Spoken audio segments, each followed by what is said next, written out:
Hindi po maikakaila ang kahalagahan ng cellphone sa araw-araw. Pero para po sa iba, sagabal ito sa pag-aaral.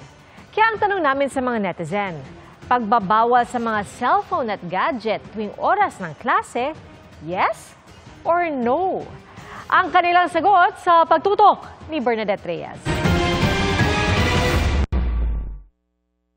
Parte na sa pang-araw-araw na buhay ng isang tao ang paggamit ng cellphone. Bukod sa pagtawag, text at video call, libangan ang karamihan ng paggamit nito. Napapadali rin ang pag-order ng pagkain, pagpapadala ng pera at marami pang iba. Kahit sa pag-aaral nagagamit din ng mga estudyante ang cellphone. Pero may ibang nagsasabing distraction ito sa pag-aaral. Sa Senado may nakabinbing panukala na inihain noong isang taon para i-ban ang cellphones at iba pang gadgets sa mga eskwelahan kapag oras ng klase. Kaya ngayong pasukan na ulit, tanong namin sa mga netizen, dapat bang ipagbawal ang cellphone at gadgets sa loob ng paaralan?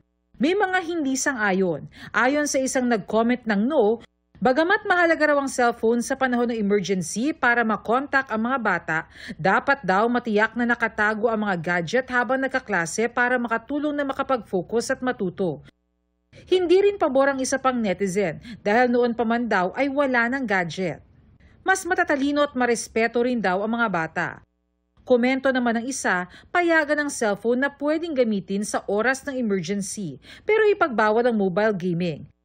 Pabor naman ang isa para ma-modernize ang sistema ng edukasyon gamit ang teknolohiya at mas magkaroon ng access sa mga estudyante sa impormasyon at research sources. Suwestyon naman ng isa na magkaroon ng lockers para sa mga cellphone at iba pang gadget para hindi matukso ang mga estudyante na ilabas ang kanilang gadget sa klase.